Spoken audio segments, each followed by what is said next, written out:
From the Astrodome Stadium in Houston, Texas, the New York Mets meet the Houston Astros. Rheingold beer brings you National League Baseball with the New York Mets.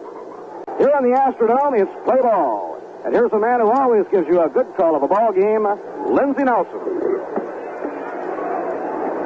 Thank you very much, Bob, and hello, everybody. Don Notabart with the first pitch to Bobby Klaus, double pumps and delivers. And it's high and away for ball one as the game gets underway. The first appearance of the New York Mets here at the Astrodome in Houston, Texas. The Mets right now in 6th place in the National League standings, and the Houston Astros are in 5th place in the standings. Now Casey Stengel and Lubin Harris are meeting at home plate with Tom Gorman's umpiring crew to exchange the batting order slips and to be sure that Casey is familiar with the ground rules of this new stadium. For the Astros, Joe Morgan, the second baseman, will lead off. The Astros with an infield of Walter Bond at first base, Joe Morgan at second, Bob Lillis at short, and Bob Aspromonte at third. Morgan is up, batting left, and here's the pitch, high for a ball.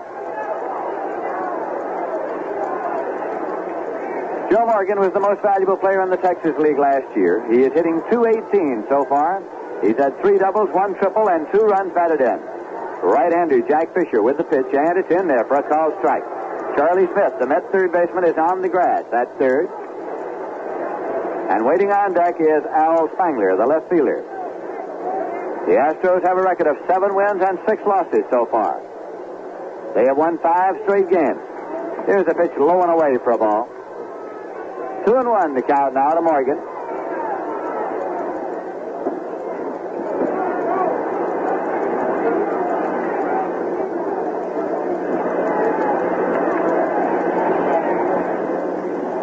Fisher deals, and the pitch is in there for a called strike. Breaking ball, and it's 2-2. Well, it would be difficult, or rather impossible, to describe in detail all the aspects of this Astrodome, the first covered ballpark. It is fantastic. Here's a 2-2 pitch, and it's hit on the ground to right field for a base hit. Johnny Lewis up with it, plays it back in, and Morgan turns and holds it first with a ground single to right, and it's a leadoff base hit for the Astros off Fisher. A tying run out at second base, potential winning run out at first here in the bottom half of the 9th inning for the Houston Astros, with the Mets leading 2-1 and 2 men out. Ryban looks to count his error to get his sign. Wants him to start the series of signs over again, and he does. Ryban gets the sign. Now runners lead at first and second. The pitch swung out and hit deep to left. Christopher goes way back, still going, and he can't get it. It's over his head. 1 run forward, 2 runs forward, and the Astros win on the double. A double over the head of Joe Christopher in left field, and the Houston Astros have won the ball game in the bottom half of the 9th inning. They win it by a score of 3-2 as Pasco hit the first ball pitch and rode it over the head of Christopher in left field.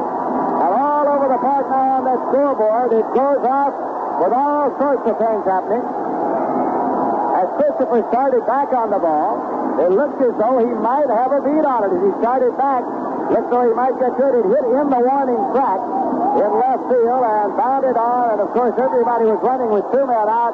And both runners scored easily to win the ball game from the Astros by a score of 3-2. So that the Astros now have won 6 straight games.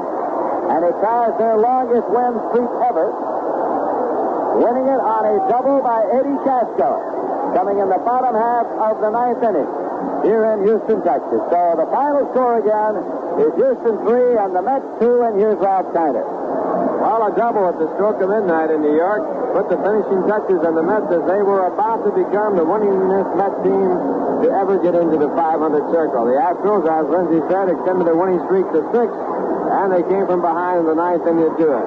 It was a tough piece of luck for Jack Fisher, who had pitched a brilliant ball game. He got the first man out of the 9th inning, leading in the ball game 2-1. Then Ken Aspromonte hit a line drive into center field. The ball was in the glove of Cowan, who was put into center field for defensive purposes. He dropped the ball. It was scored in there. Could have gone just...